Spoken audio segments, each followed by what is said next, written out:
Hello everyone and welcome to the summary video of Battle of the Beast Reptile Rampage. This is the second summary video and this is the summary of round 2. After 8 incredible battles, 16 of the final, 8 of the final 16 beasts have been eliminated and the other 8 have made it into round 3, otherwise known as the quarterfinals.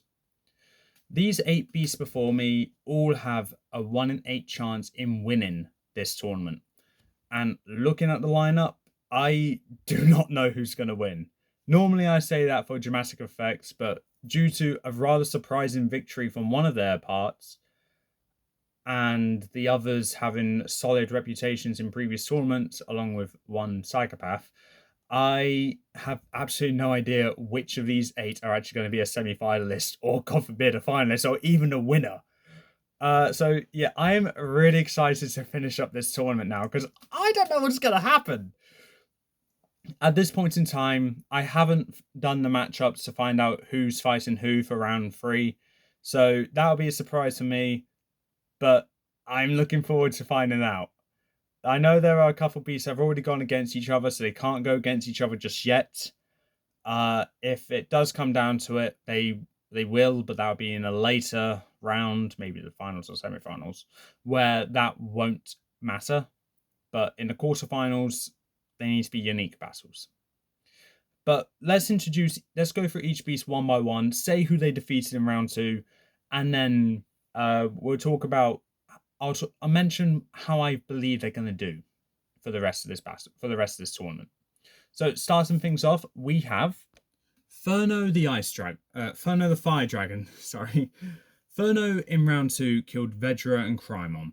So with that battle, it was a case of one against 2, and normally 2 would win, but with Furno's size being double theirs and the strength matching both of them, it wasn't really a surprise Furno won, but it was also a case of, yeah, Vedra and Crymon just didn't have that much experience. Furno has had a really good reputation in previous tournaments, so it's not really a surprise he's made it to the quarterfinals. I do believe he's going to be one of the semi-finalists, but if he gets an unfortunate matchup where he goes against a beast that he can't beat, well, sucks to suck. Nice on you, Furno. But I do believe he's going to make it into the semi-finals. Up next, we have Blaze the Ice Dragon. This beast, I am absolutely really surprised has actually made it into round 3. He killed Malix the Silent Stalker. And in a rather clever and scientific way, it make sense why Blaze would win. But I never expected Blaze to make it to the top 8. When I saw the matchup of Blaze versus Malix, I was like, oh, Malix has got this. Malix is going to win. Oh, this is going to be so easy for Blaze to lose. But no, Blaze is in the top 8. Will he make it to the semi-finals? I have no idea at this point. He might actually surprise me. And if he does make it to the semi-finals, I'm going to have to label him as the underdog of the series. Up next, we have Crestor the Crushing Terror. Crestor killed Sepron the Sea Serpent in round 2 in a rather obvious battle, in my opinion, but in a creative result of that battle where it ended in a way where I thought was a bit creative. With how Crestor I think is going to do, I believe Crestor, like Furno, is going to be a semi-finalist. Unless he gets an unfortunate matchup, which I believe is unlikely, Crestor is almost a shoo-in for the semi-finals. If he does get an unfortunate matchup and he does end up losing, I would be incredibly surprised, but maybe also a little bit disappointed. But yeah, I do believe Crestor's going to do well, and if he doesn't, then I'll be surprised, and then I will have absolutely no idea on how this tournament will end. Moving on. Quag the Stone Dragon. This beast is responsible for the death of Plexor the Raging Reptile in round 2.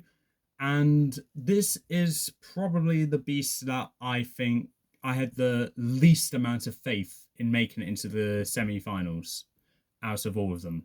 And that's because the others have great reputations leading up to them or had such a standout fight in their round 2 battle where I generally believe they have a chance of making it into the semi-finals.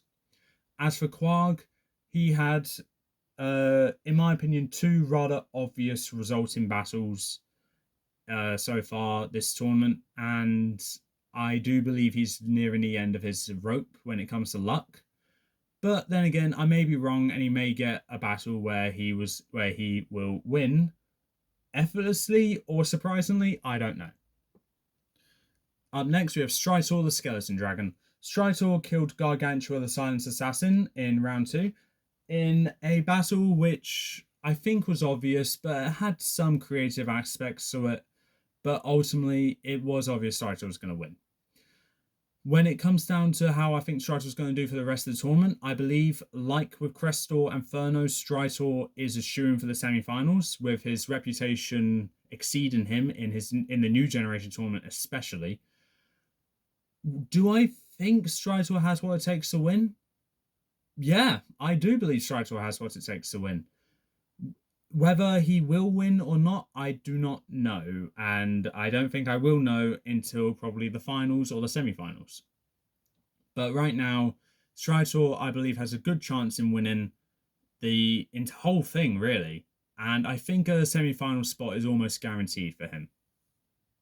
Scalix the Snapping Horrors next. Scalix killed Korvax the Sea Dragon in round 2 in a battle where I think it was obvious that Scalix was going to win, but defense versus offense,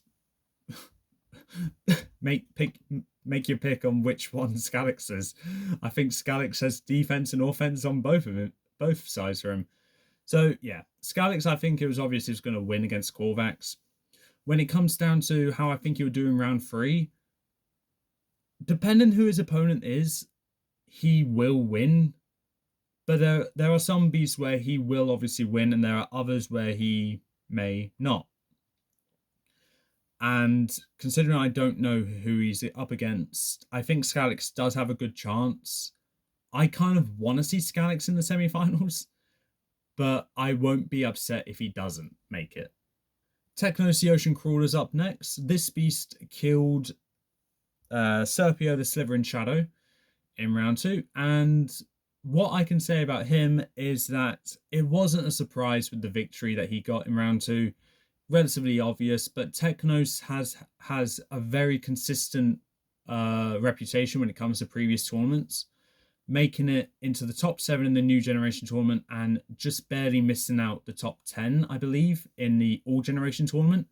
So Technos is at the point where he would normally get eliminated, but looking at the competition, I believe he can go the extra distance and make it into the semi-finals. Whether I think he can win or not, I don't know, but I think he does have what it takes to win. I just don't know if he will win, if that makes sense. And finally, we have the new kid on the block. We have Arcano the Stonecrawler. This beast is a psychopath. This beast is responsible for the death of... Oh, God, who did you kill? Who did you kill? You killed Vetrix the Poison Dragon, didn't you? So, Arcano is responsible for the death of Vetrix the Poison Dragon in a very gruesome way, a very psychopathic way, and quite frankly, it just made me love Arcano more. I kind of want to see Arcano make it into the semi-finals for the simple reason I would get to do another battle where he'll be psychopathic and win. But, I don't... Does he have what it takes to win? I don't believe he does, but Arcano is probably one of my favorite BCUs in this tournament due to how crazy he is, and how crazy I made him. So I believe he does have a chance to win, but if he doesn't make it into the semi-finals, I won't be surprised. But you know, I'll have fun with this battle anyway, and that's a promise. I'm gonna have fun with this battle. And with that, those are the quarterfinalists of Series 8 of Battle of the Beasts Reptile Rampage.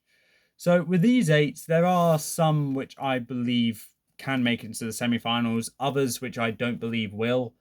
But this is a very solid lineup of quarterfinalists right here. All of which have quite a good chance to make it into the semi-finals, and it's kind of hard for me to pinpoint who's the weakest beast. Because some are here for great reputation, some are here for an incredible battle that they had in this tournament, and others are here, well, one's here for a relatively easy run he's had. But that will probably change because all of these beasts are incredible. So with that, these are the final 8. Place your bets on who you think will win, and which 4 you think will be in the semi-finals. But with that, that's all for this time. If you like what you saw, leave a like, leave a comment, don't forget to subscribe, press the notification bell down in the corner below, and I'll see you next time.